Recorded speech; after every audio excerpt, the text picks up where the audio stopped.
Bismillahirrahmanirrahim. Assalamualaikum warahmatullahi wabarakatuh. Alhamdulillahilladzi arsala rasulahu bil huda wa dinil haq liyudhhirahu 'ala dini kullih walau karihal musyrikun.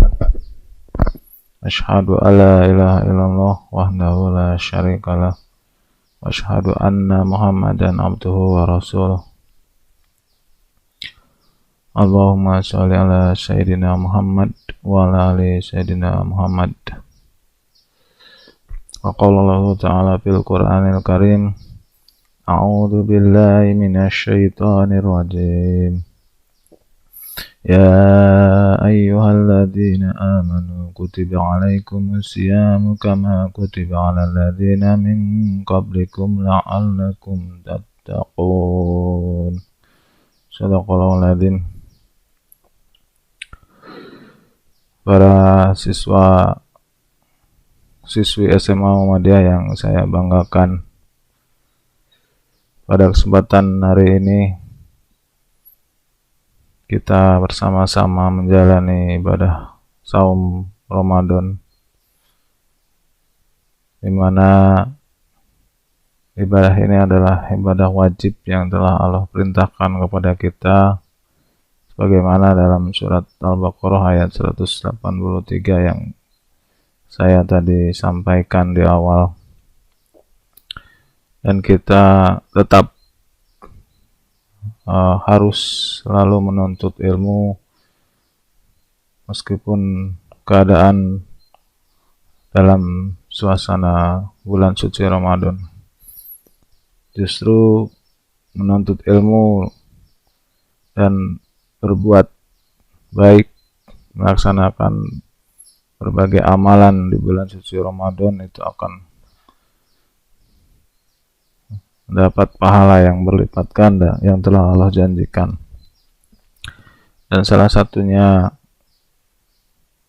pada kesempatan ini kita akan bersama-sama mengkaji materi dalam program Smartren, di mana Smartren adalah program pesantren Ramadan yang dibuat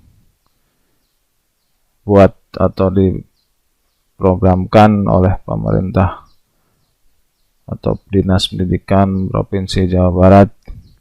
Maka semua sekolah akan mengadakan kegiatan Smartren atau pesantren Ramadan pada tahun 2021 ini. Baik, dalam hal ini saya akan menyampaikan mengenai, atau saya diberi amanah untuk menyampaikan materi tentang akidah dan akhlak dalam Islam. Dan ada beberapa materi yang lain juga disampaikan oleh para pembimbing atau para pendidik. Insya Allah pada hari ini, hari Senin, tanggal 19 April juga akan disampaikan materi-materi lain.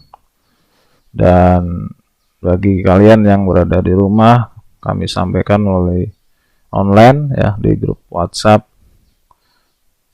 yang mudah-mudahan juga tidak mengurangi rasa semangat kalian dalam menuntut ilmu. Dan untuk yang tatap muka untuk hari ini adalah kelas 11. Jadi nanti bergantian selama 2 minggu ke depan. Baik, akidah Islam, sebelum saya menyampaikan apa itu akidah Islam dan seperti apa, saya ingin sampaikan dulu bahwasanya fenomena akhir-akhir ini perilaku manusia di dunia ini diberi kesempatan hidup oleh Allah Subhanahu wa taala, tetapi tidak selamanya mereka atau kita manusia menggunakan kesempatan hidup ini dengan sebaik-baiknya sesuai dengan perintah Allah Subhanahu wa taala, dan sekaligus juga menjauhi larangan-larangan Allah Subhanahu wa taala. Satu contoh, banyak peristiwa-peristiwa yang diperbuat oleh yang notabene umat Islam ya, misalnya para remaja muslim, bahkan mereka masih saja berbuat hal-hal yang tidak sepantasnya. Ada sebuah kasus juga di mana seorang remaja itu pesta miras. Ada juga seorang pacar membunuh pacarnya. Ada juga seorang anak membunuh orang tuanya hanya karena tidak diberi uang, dan lain sebagainya. Peristiwa-peristiwa yang terjadi banyak sekali. Kenapa peristiwa-peristiwa itu bisa terjadi? Apakah memang pergaulan mereka, pendidikan, atau juga bimbingan orang tua yang kurang? Ya, bisa jadi. Atau mungkin pengaruh TV ya, atau hiburan, atau juga pengaruh teknologi. Bisa mungkin juga.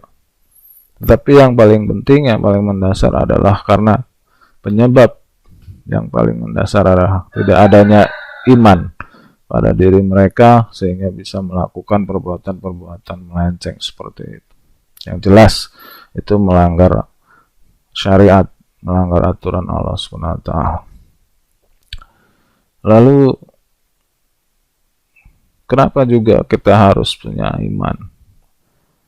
Karena jika kita punya iman dan iman itu lengkap ya, iman yang ada pada diri kita itu sempurna, maka semuanya akan aman.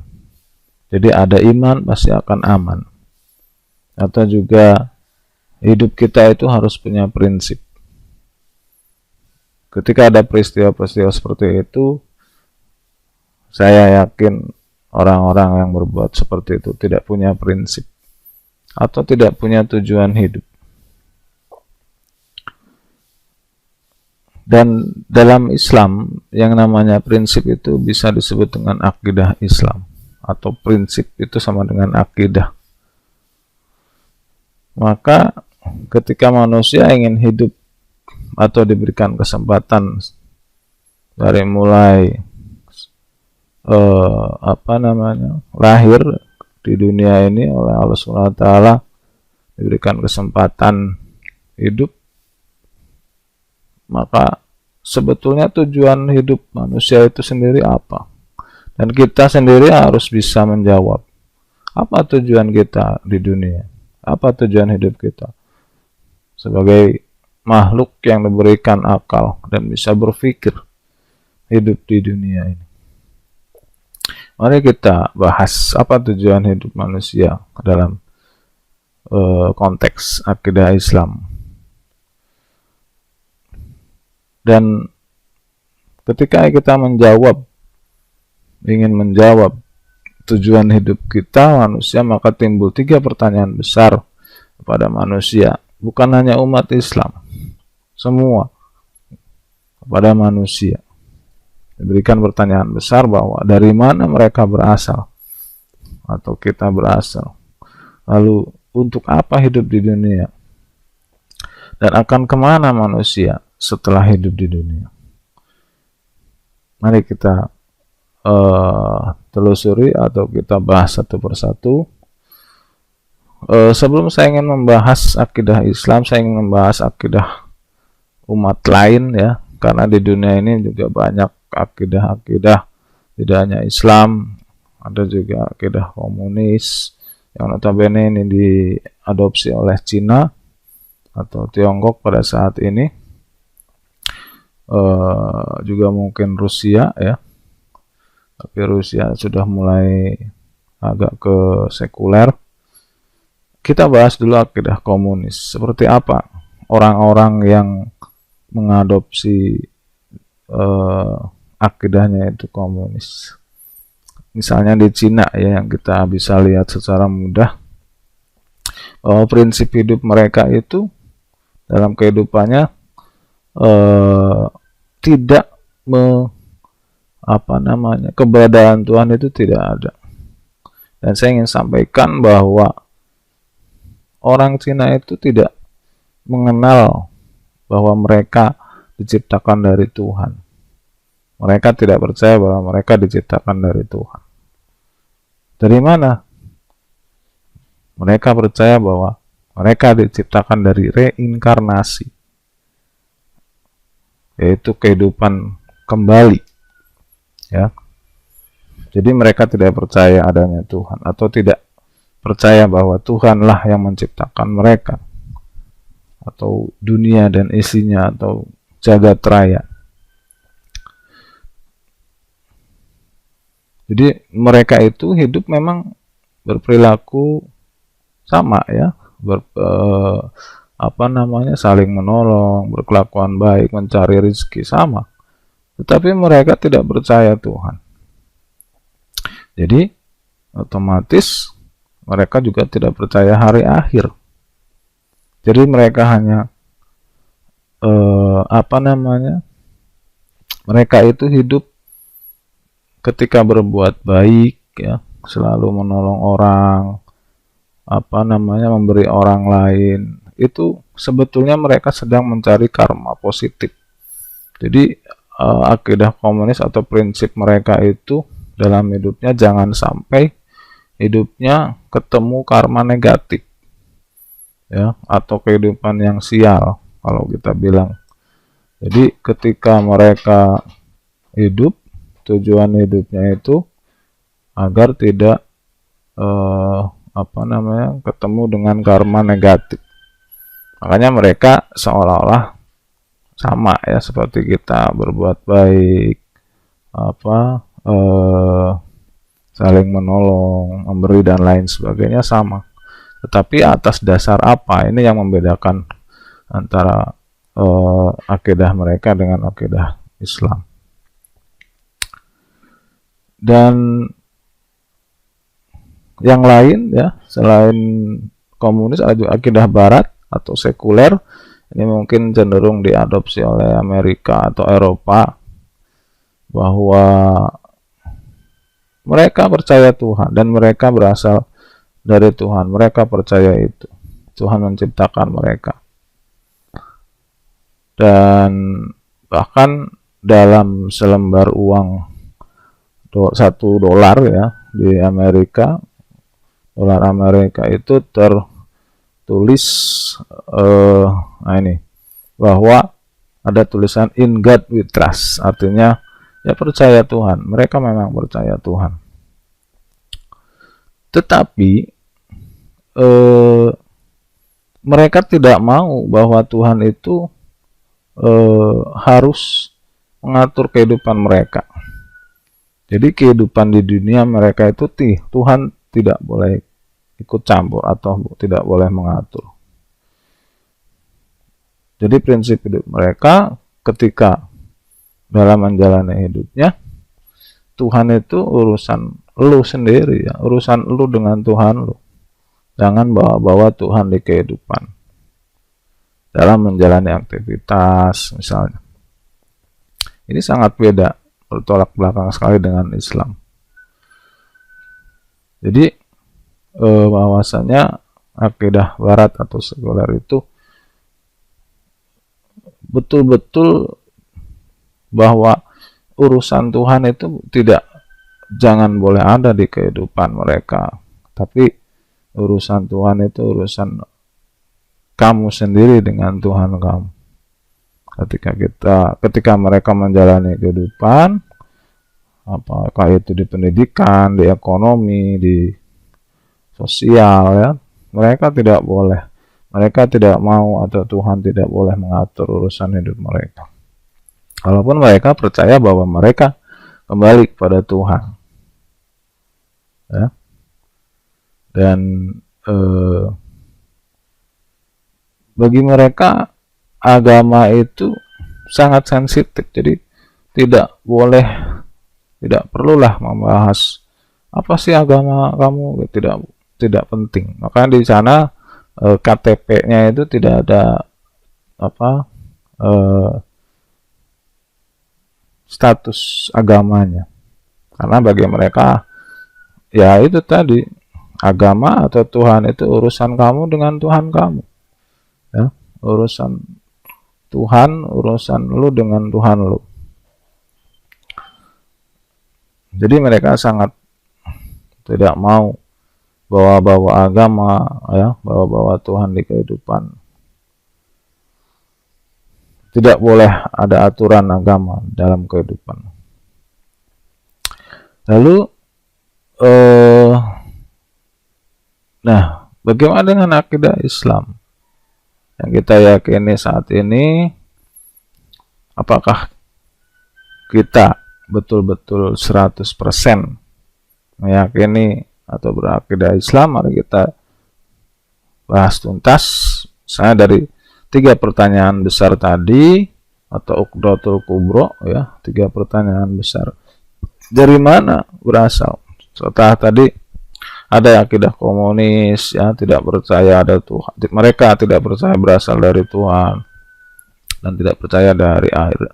Lalu akidah sekuler, mereka percaya berasal dari Tuhan dan akan kembali Tuhan. Tetapi di dunia mereka tidak mau diatur dengan aturan agamanya. Lalu bagaimana dengan pertanyaan dari mana kita berasal? Ketika kita menjawab pertanyaan ini, bahwa kita sebagai Muslim jelas bahwa kita berasal dari Allah SWT. Kita buktikan, ya, apakah kita ini benar-benar berasal dari Allah SWT atau diciptakan oleh Allah SWT.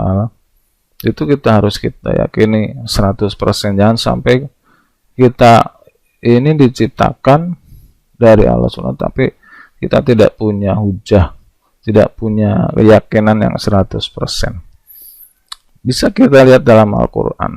Nah, ini hubungannya iman, ya, tadi, bahwasanya kembalikan apa yang telah untuk menjawab pertanyaan di kehidupan kita itu, kembalikan kepada Al-Quran, karena kita mengimani Al-Quran sebagai kalamullah, apa yang disampaikan Allah SWT itu termuat semua dalam Al-Quran. Bisa kita lihat pada Quran surat Az-Zariyat di ayat 56, yang bunyinya a'udzubillahi minasyaitonirrajim wa ma khalaqtul jinna wal insa illa liya'budun. Juga ada di Quran surat At-Tariq ayat 5-7, wa yang duril insanu mimma khuliqa mimma inda yakhruju min bayni wasulbi wat taraib. Jadi semuanya ini salah satu contoh, ya, bukti, ada dalil yang menyatakan bahwa kita diciptakan oleh Allah SWT. Dalam surah Az-Zariyat 56 tadi, bahwasanya Allah menciptakan jin dan manusia. Itu jelas, kan, bahwa Allah menciptakan jin manusia untuk beribadah kepadanya. Lalu surat At-Tariq, apa yang durin insanu mimma khuliq. Jadi bahwasanya manusia itu diciptakan dari air, ya, dan seterusnya. Itu salah satu dalil penciptaan manusia. Dan juga banyak sekali juga apa yang Allah ciptakan di dunia ini atau di jagat raya, ya, semua ciptaan Allah SWT. Banyak sekali ayat-ayat Al-Quran yang menyatakan bahwa semuanya ciptaan Allah SWT. Seperti bumi, ya, dan isinya, matahari, bulan, dan sebagainya. Lalu hubungannya dengan kehidupan kita di dunia, ya, setelah kita meyakini bahwa kita diciptakan oleh Allah SWT, maka kita menjalani hidup di dunia ini untuk apa? Dan dalam hubungannya kita menjalani hidup ini terikat dengan aturan-aturan Allah yang telah Allah turunkan dalam surat atau dalam Al-Quran. Karena kita harus beriman, ya, mau nggak mau kita harus beriman. Berbeda dengan akidah komunis dan sekuler tadi, bahwa, ya, mereka untuk sekuler percaya Tuhan, ya sudah, kembali lagi ke Tuhan. Tetapi tidak peduli ya, di kehidupan mereka tidak ada urusan dengan agama. Agama tidak boleh ikut campur. Ini sangat berbeda dengan Islam, bahwasanya kita terikat dengan aturan Allah SWT dalam menjalani hidup. Salah satunya kita adalah beribadah ya, dalam menjalani kehidupan kita. Juga tidak boleh kita bahwa apa yang kita lakukan itu harus betul-betul dengan aturan yang sesuai dengan aturan Islam. Kalau kita memang beriman dan percaya bahwa kita diciptakan oleh Allah SWT, karena Allah SWT menciptakan kita berikut seperangkat petunjuk, yaitu Al-Quran dan sebagainya. Sama seperti misalnya kita mempunyai handphone. Handphone itu ketika kita beli pasti ada buku petunjuk. Bagaimana cara menyalakan, memasukkan kartu, dan lain sebagainya. Dan itu harus dipakai. Buku panduan yang ada itu buku panduan handphone, bukan buku panduan mesin cuci. Kalau kita punya HP tapi yang dipakai buku panduan mesin cuci, rusak ya HP-nya. Sama dengan kehidupan kita seorang muslim, bahwa kita diciptakan itu Allah SWT menyampaikan panduannya, kita harus memakai panduan tersebut. Sebaliknya sama, ketika kita tidak pakai panduan hidup tersebut, apa yang akan terjadi? Sama, pasti manusia akan rusak kehidupannya, prinsipnya tidak jelas, imannya tidak ada. Itu tadi yang saya gambarkan, bahwa banyak kasus kriminal karena mereka tidak memakai panduan, tidak sesuai dengan aturan-aturan Allah SWT. Nah, setelah kita hidup dunia, kita harus meyakini bahwa kita ada kehidupan lain, atau kita akan kembali ke Allah SWT, yaitu adanya kita kehidupan akhirat. Maka selama kita hidup di dunia itu ada hisab amal yang atau perbuatan yang telah kita perbuat, sesuai atau tidakkah dengan panduan yang telah Allah berikan, bahwa Allah SWT Maha Pencipta yang menciptakan kita, berikut panduannya. Apakah panduannya itu dipakai atau tidak oleh kita? Maka di situ ada amal atau hisab amal perbuatan sebelum kita hidup di akhirat ya, di hari akhir. Dan maka apakah amal perbuatan kita selama di dunia itu cenderung kepada pahala atau cenderung pada siksa, atau surga atau neraka? Tidak ada di tengah-tengahnya ya, cuma dua pilihan, pahala atau siksa. Nah, ini bahwasanya setiap muslim harus bertanggung jawab dengan perbuatan amalnya yang nanti akan dihisab oleh Allah SWT di hari akhir. Apakah kita cenderung ke surga atau neraka, atau pahala atau siksa? Jadi sudah jelas ya, bahwasanya seorang muslim harus berakidah Islam juga. Jika kita mengaku Islam, kita harus meyakini 100% ya, beriman kepada Allah SWT, Rasulnya, Al-Quran atau panduan tadi ya, para malaikat, hari akhir, dan seterusnya. Maka karena kita 100% berakidah Islam, jadi kita harus berani bisa menjawab 100% juga berasal dari mana, untuk apa hidup di dunia, dan akan kemana. Ini seperangkat diagram bahwasanya manusia itu diberi akal untuk berpikir, ya. Bagaimana kita ada, ya, lalu adanya makhluk ciptaannya juga, dan kita berislam, ya, atau berakidah Islam juga hasil dari berpikir. Jadi jangan sampai kita berislam, berakidah Islam itu, beriman itu jangan hanya karena kamu kenapa beragama Islam. Oh ya karena bapak saya Islam. Kenapa bapak kamu Islam? Ya, karena kakak saya Islam, seterusnya itu tidak selesai. Tetapi kita hasil berpikir, kita punya akal, ya, lalu kita diberi panduan, dalil, Al-Quran, dan seterusnya. Kalau kita hidup di dunia, jelas harus terikat dengan aturan-aturan atau panduan tersebut. Karena kita nanti ada atau juga mengimani hari akhir, yaitu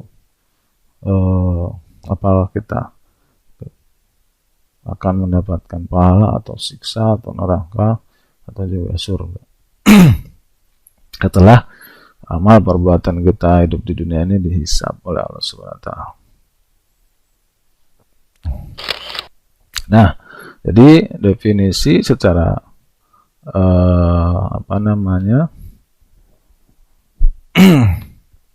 akidah Islam ini definisinya adalah pemikiran manusia, ya, yang menyeluruh tentang alam semesta, tentang manusia, kehidupan di dunia, juga sebelum kehidupan di dunia, sesudah di dunia, dan hubungan ketiganya. Jadi hasil berpikir yang menyeluruh, yang total tentang alam semesta ini, kehidupan, sebelum kehidupan, sudah kehidupan di dunia, dan hubungan di antara ketiga tadi, ya. Jadi kita bisa menjawab bahwa tiga pertanyaan besar itu sudah terjawab, ya, dari mana kita, dan untuk apa kita hidup di dunia, dan akan kemana setelah mati. Itu yang harus ada di dalam setiap diri atau hati umat Islam atau Muslim, bahwasanya kita percaya, ya, atau berasal dari ciptaan Allah SWT, atau Allah menciptakan manusia dan seterusnya, lalu hubungannya dengan kehidupan di dunia harus sesuai dengan aturan-aturan Islam, aturan-aturan yang telah Allah berikan, karena Allah sendiri yang menciptakan kita dan Allah memberikan panduan aturan. Tidak mungkin kita diberikan panduan tetapi kita tidak memakainya, tidak menerapkannya, sedangkan Allah yang menciptakannya.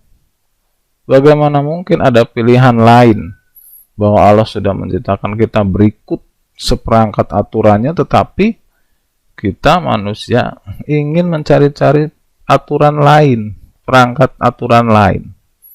Ini yang sangat sangat-sangat tidak bisa diterima, ya. Kok manusia sudah diberikan seperangkat aturannya ketika hidup, diciptakan di dunia, diberi kesempatan hidup, tetapi masih mencari aturan lain. Seperti tadi saya sampaikan bahwa kita punya handphone, kok masih jelas ada panduannya, kok masih mencari panduan bukan handphone, pasti akan rusak, ya. Jelas tinggal pakai saja panduan yang ada di dus handphone tersebut, kan, untuk menyalakan, ya, dan lain sebagainya. Nggak usahlah kita cari-cari buku panduan alat elektronik yang lain, karena handphonenya sudah ada, juga buku panduannya sudah ada, ya tinggal kita pakai. Itu yang harus kita imani, ya, harus kita percayai, dan harus kita terapkan.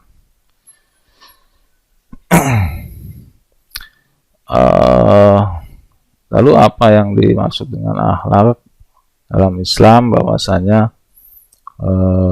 Islam itu didefinisikan sebagai agama yang diturunkan oleh Allah SWT pada Nabi Muhammad SAW, mengatur hubungan manusia dengan kholiknya, dirinya dengan samanya.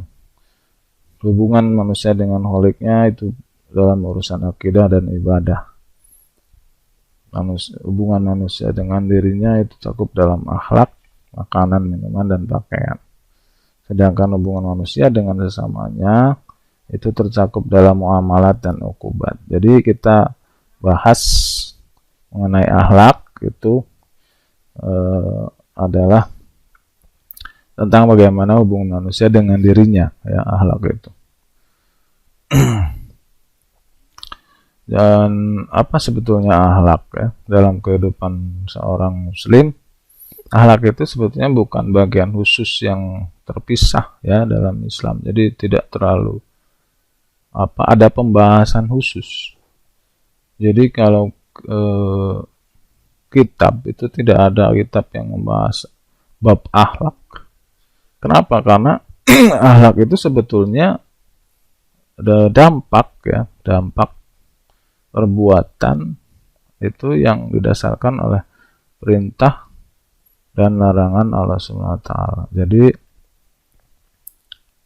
apa yang kita perbuat yang sesuai dengan perintah Allah SWT dan tidak berbuat sesuai dengan larangan Allah SWT itu adalah dampaknya menjadi akhlak. Lalu akhlak juga produk berbagai pemikiran, ya, hasil berbagai pemikiran, perasaan, dan hasil penerapan aturan tadi yang saya sampaikan dalam akidah. Jadi ketika kita memakai aturan atau seperangkat aturan yang disampaikan oleh Allah SWT, itu kita sedang menciptakan akhlak yang baik kalau kita melakukan perintah-perintah Allah SWT. Sebaliknya, ya, ketika manusia tidak berbuat sesuai dengan aturan Allah SWT, maka pasti dampaknya akan menjadi akhlak yang buruk. Satu contoh, misalnya kamu melaksanakan sholat, ya, nanti dampaknya adalah bahwasanya kamu akan terjaga dari segala perbuatan yang menyimpang, karena selalu melaksanakan sholat, ya, mendekatkan diri pada Allah SWT. Akhirnya berdampak pada akhlak, menjadi akhlak yang baik. Lalu juga misalnya dalam berjual beli, ya, kamu bersikap jujur, itu karena memang dampak dari perintah Allah SWT dalam berjual beli harus bersikap jujur. Akhirnya akan berdampak menjadi akhlak yang baik, yaitu jujur. Dan akhlak juga terbentuk, akhlak itu terbentuk dengan cara mematuhi perintah Allah, ya, seperti saya tadi sampaikan. Jadi terbentuk dengan bahwa kita mematuhi perintah-perintah Allah, akhirnya terbentuk akhlak. Itu saja yang saya sampaikan, bahwa dalam